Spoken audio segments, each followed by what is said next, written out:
পৃথিবীতে অনেক মানুষ আছেন যার চাওয়া পাওয়াগুলো খুব সীমিত থাকে। তার সেই সীমিত চাওয়া পাওয়াগুলোও কখনো পূরণ হয় না। আবার অনেক মানুষ আছেন যার অনেক অনেক চাহিদা, তার সকল চাহিদাই পূরণ হয়। আসসালামু আলাইকুম, হ্যালো বন্ধুরা, কেমন আছো?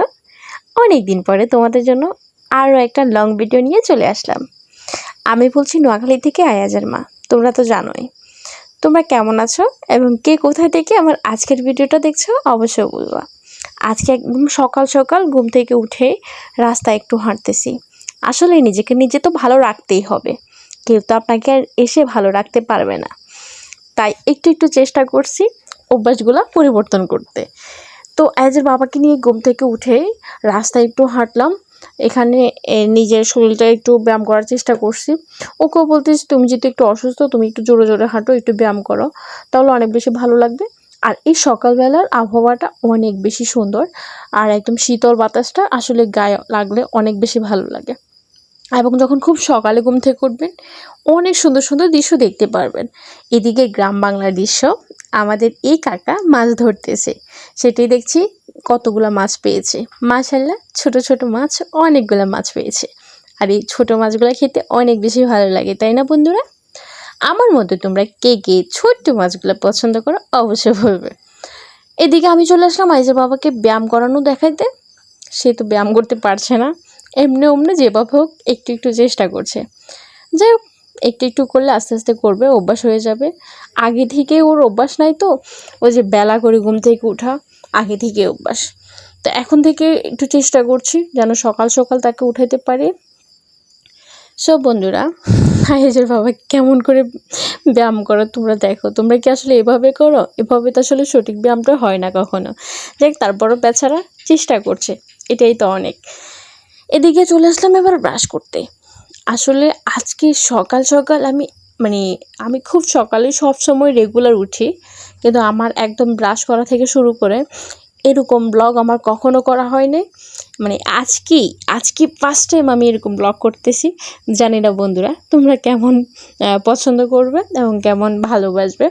আমাকে অবশ্যই বন্ধুরা বলবে তোমরা আমার কাছে কেমন ব্লগ চাও, কেমন ব্লগ পছন্দ করো।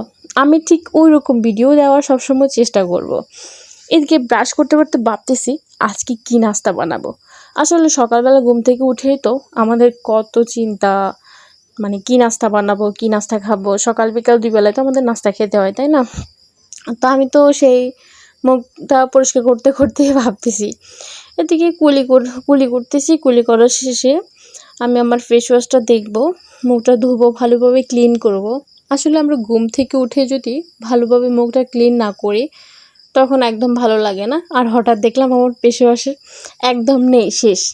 সরকারি জীবীরা আছেন না, যে মাস শেষ হলে পকেটটা খালি, এভাবেই চলে। আর বা চাকরিজীবী, সকল চাকরিজীবীরাই এমনই, শুধু সরকারি চাকরিজীবী না। আর মাসের শুরুতে ভরপুর খরচ করে। আমার তো ঠিক এভাবেই। এখন আমার শেষ, কিন্তু কী করব, একদম কেটে এখন এটা নিলাম একটু ফেস ওয়াশ, কারণ মুখটা তো ক্লিন করতে হবে। ঘুম থেকে যদি ক্লিন না করি তখন একদম ভালো লাগে না। আমার তো প্রতিদিন 2 বেলা ফেস ওয়াশ দিয়ে মুখ ধুইতেই হবে। আমি অন্য কিছু ইউজ করি না, কিন্তু আমাকে মুখটা ধুইতে হবে ফেস ওয়াশ দিয়ে। তো ধুয়ে সুন্দর করে পরিষ্কার করে নিলাম। আর আইজের বাবাকে বলছি তুমি ভালোভাবে ব্রাশ করো। ব্রাশ করে প্রথমেই মুখটা ক্লিন করে ঘরে এসে 1 গ্লাস পানি খাবা। তো আমাকে বলছে, ঠিক ম্যাম, আপনি যেটা বলবেন সেটাই হবে। তার সাথে দুষ্টামি করতে করতে এবার আমি চলে আসলাম। আসার পরে আমি সারাদিন যেহেতু রোদের মধ্যে থাকা পর, আমরা গ্রামের মানুষ, আর গ্রামের মানুষ যারা, তারা অবশ্যই সানস্ক্রিন তাদের প্রয়োজন হবেই। শুধু গ্রামের মানুষের সবারই সানস্ক্রিন প্রয়োজন। সবাই আমরা বের হই, সূর্যের তাপ আমাদের মুখের জন্য অনেক বেশি ক্ষতি, অনেক বেশি ক্ষতি। যেহেতু সানস্ক্রিন অনেক বেশি দাম, আমরা হাতে পায়ে দেওয়া আমাদের পক্ষে সম্ভব না, তাই আমরা চেষ্টা করি শুধু মুখেই দেওয়ার। তো আমি সানস্ক্রিনটা এতে মুখে সুন্দর করে মেখে নিলাম। যেহেতু আমরা বাইরে 100 বার বের হতে হবে, আমাদের সব কাজই বেশিরভাগ বাইরেই হয়।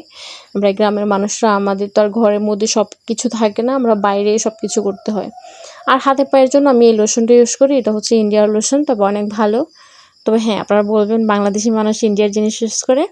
হ্যাঁ, আসলে প্রোডাক্টটা অনেক ভালো। আমার কাছে ভালো লেগেছে। আমার একটা ভাইকে বলছিলাম, উনি ইন্ডিয়া গেছে, তারপরে আমাকে এটা এনে দিছে। তো আসলে কাজটা অনেক বেশি ভালো। আমি ১ম ভাবছিলাম হয়তো কাজ হবে না, ভালো না। এটা আসলে কোনো ফর্সা-টর্সার কোনো কাজ করে না। তবে আপনার হাত-পাগুলো একদম সফট রাখবে আরকি। তো সকালবেলা ঘুম থেকে উঠে আমি সানস্ক্রিন আর হচ্ছে লোশন মাস্ট বি আমার দিতে হবে। আপনারা কি দেন কিনা অবশ্যই আমাকে বলবেন। দেওয়ার পরে আমি সুন্দর করে আবার গলায়ও একটু লাগিয়ে নিচ্ছি। এবার এসে গেলাম ১ গ্লাস পানি খাবো। আর বাইরে দাঁড়িয়ে ১ গ্লাস পানি খাচ্ছি। আসলে পানি তো খেতেই হয়, না খেলেও উপায় নাই। কারণ হচ্ছে সকালবেলা আমাদের সবকিছু একদম শুকিয়ে থাকে। আমরা যদি ১ গ্লাস পানি খাই, আমাদের এগুলো একদম ভরপুর থাকে। আর তখনই দেখলাম আয়াজের বাবা আমাদের গাছ থেকে কলা নিয়ে আসলো। আর কলাগুলো মাশাআল্লাহ, মাশাআল্লাহ মানে অনেক, অনেক ভালো। একদম মোটা, মোটা মানে দেখতেও অনেক বেশি ভালো লেগেছে। একটা জিনিস দেখতে ভালো লাগলে তো খেতে ভালো লাগবে, তাই না? আর এদিকে দেখলাম অনেকগুলো বাটার নিয়ে আসছে। মানে চানাচুর তো যেহেতু ঝালমুড়ি খায়, চানাচুর লাগে। আয়াজ বাবা বিস্কিট খায়। আয়াজ বাবা হ্যালো বিস্কুটগুলো অনেক বেশি পছন্দ করে। তো আয়াজ বাবার জন্য সবসময় হ্যালো বিস্কুটগুলোই আনে। তবে এগুলো চিনিযুক্ত কোনো কিছুই এত একটা বেশি ভালো না। এগুলোতে এক্সট্রা এমনি তো বিস্কিটের মধ্যে চিনি দেয়, তাছাড়া এগুলোতে এক্সট্রা আবার চিনি দেওয়া আছে। এদিকে কয়েকটা মশলাও নিয়ে আসলো। মসলা এই যে এই মুরগির মাংসের মশলা, গরুর মাংসের মশলা ২ টাই। আর আমি সবসময় চানাচুরের প্যাকেট ওই যে হাফ কেজিগুলাই নিই। এখানে মাছের জন্য খাবার নিয়েছে। আর এদিকে যে আদা আর হচ্ছে এলাচ। যেহেতু রং চা খাওয়ার পরে আদা, এলাচ এগুলো প্রয়োজন হয়। তো এই যে আজকের বাজার বন্ধুরা এখানে। আবার দেখলাম যে সে অনেকগুলা তাল নিয়ে আসলো।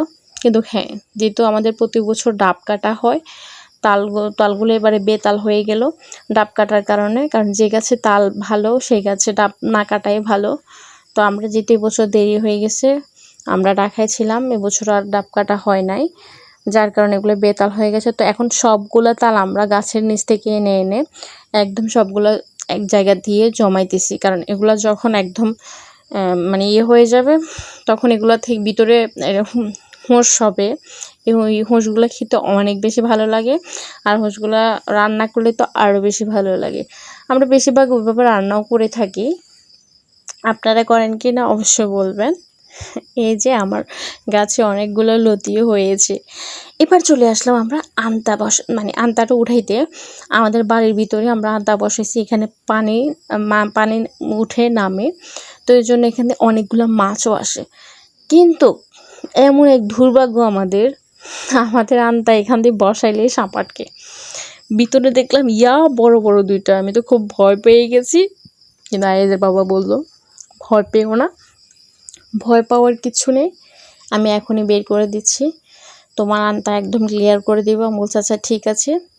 তো এদিকে আন্তাটা করে দিয়ে আসলাম একটু আবার বাড়ির পাশে, মানে আমাদের ঘরের পেছনের রাস্তাটা, তো আমরা বেশিরভাগই রাস্তা আসি হাঁটাচলা করার জন্য। এদিকে আন্তাটা পরিষ্কার করে দিচ্ছে যেন এগুলো বের হয়ে যায়। আমাদের এই যে কলের এখানে রেখে দিল। এবার আমি চলে যাচ্ছি বাসায়, কারণ আমার আয়াজ বাবা যে এখন ঘুম থেকে উঠে যাবে। এবার বাসায় এসে মানে ঘরের মধ্যে এসে আমি সব কিছু টেবিল, তারপর হচ্ছে চুলা, ঘর একদম সব কিছু একদম ক্লিন করে নিয়েছি। কারণ সকাল সকাল আমাদের মহিলা মানুষদের এগুলো করতেই হবে। কারণ কোনো কিছু ক্লিন না করলে না ওখানে বসতেও ভালো লাগে না। আর যেহেতু এখন প্রতিদিনই বৃষ্টি হচ্ছে, বৃষ্টির কারণে একটা স্যাঁত একটা মানে এটা দুর্বাস আসে, একদম ভালো লাগে না। আর যেহেতু সকাল সকাল রুটি বানাতে হবে, এই জন্য আমি এখান থেকে আটা নিয়ে নিচ্ছি। তবে হ্যাঁ, আমি তো সবসময় বেশিরভাগই ওই যে লাল আটা যেটা সেটাই খাই। কিন্তু এখন দুর্ভাগ্যবশত এবার আমাকে লাল আটাটা এনে দেওয়া হয় নাই। দোকানদার বলছে যে এখন তো লাল আটা নাই, আপনি চাইলে এগুলো নিতে পারেন। তখন কী করব, রুটি যেহেতু খেতেই হবে, সকালবেলা আমরা রুটি অলরেডি সবসময় খেয়ে থাকি। তো এই জন্য লাল আটা না পেয়ে এগুলো আনলো। তো আমরা যেহেতু মানুষ ৩ জন, আয়াজ, আয়াজের বাবা, আমি, তো ৩ কাপ দিয়ে দিলাম। ৩ কাপে আমাদের রুটি হয়ে যাবে, 3 জনের সুন্দর খেতে পারবো। এদিকে আমি আবার 3টা ডিম বসিয়ে দিলাম সিদ্ধ। এগুলা হচ্ছে মুরগির ডিম। আর এগুলা আমাদের এলাকা থেকে নিয়েছি, একটা 20 টাকা করে। তো আমি 3টা মুরগির ডিম সিদ্ধ করে নিলাম। আসলে সিদ্ধ করে খেলে আপনার শরীরের জন্য যে উপকারটা, সেগুলো ভেজে তেল দিয়ে ওইভাবে খেলে ওই উপকারটা হয় না। সেজন্য সবসময় এরকম ডিম হলে সিদ্ধ ডিম মানে সিদ্ধ করে খাওয়াটাই বেস্ট। আর এদিকে আটাগুলো এত বেশি গরম, মানে কোনোভাবে তো মাখাই যাচ্ছে না। আমি আস্তে আস্তে মাখার চেষ্টা করছি, কী করব, করতে তো হবে। আর বন্ধুরা দেখেন, আমি রুটি বানিয়ে চলে আসলাম। আমার মানে এই যে প্রথম যে রুটিটা দেখছেন, এটা আমার বিয়ের আগে এইভাবে আমি রুটি বানাইতাম, পারতাম না। আর বিয়ের পরে এই যে এইভাবে এখন বানাই, মানে মাশাআল্লাহ গোল হয়েছে না, অনেক গোল হয়েছে, মানে বোঝা যাচ্ছে হ্যাঁ এখন আমি অনেক কাজ পারি। আপনারা দোয়া করবেন, আস্তে আস্তে সব হবে একদিন, চেষ্টা করতেছি। রুটি বানিয়ে এই যে খোলা দিয়ে দিলাম। এই যে নাস্তাগুলো সুন্দর করে আমি এক এক করে রেডি করে নিচ্ছি, যেহেতু আয়াস বাবু উঠে গেল, আয়াস বাবাকে তো নাস্তা দিতেই হবে। আমার আয়েশ বাবা আবার টাইমলি সব কিছু খায়। টাইমে খাওয়া দাওয়া সে পছন্দ করে না। সে ঘুম থেকে উঠবে, তার টেবিলে সুন্দর করে নাস্তা দিলে সে অল্প একটু খাবে, তবে টাইমলি খাবে। 8টার ভিতরে তাকে নাস্তা দিতে হয়, যেহেতু আমার বাবাটা ছোট বাবা, বাবাকে সবসময় হ্যাপি রাখার চেষ্টা করি, কী আর করবো। আর যে বাবাকে এদিকে আমি রাস্তায় আসলাম ডাকার জন্য, যে তুমি আসো না কেন, নাস্তা করবা না? বলছে ঠিক আছে আমি আসতেছি। আমি আসলে এদিকে দেখতেছি কী অবস্থা, কিন্তু এদিকেও তখনই আমাদের রাস্তাটা কিন্তু একদম পাকা, মানে এখনও একটা মানুষও উঠে নাই। শুধু আমাদের এই কাকাটা এখনও মাছ ধরতেছে, দেখলাম যে, মানে আমি অনেক দূর থেকে যে ক্যামেরাটা ধরলাম, উনি এখনও মাছ ধরতেছে। এদিকে বাড়িতে আসার সময় দেখতেছি যে আমাদের গাছের নিচে একটা নারকেল পড়ে আছে, সেই নারকেলটা আমি দৌড় দিয়ে নিলাম। আবার দেখলাম যে একটা কদবেল হয়েছে, কদবেলটাও পেলাম, কদবেলটাও নিয়ে আসলাম। আর কদবেল কে কে পছন্দ করো বন্ধুরা, অবশ্যই বলবা।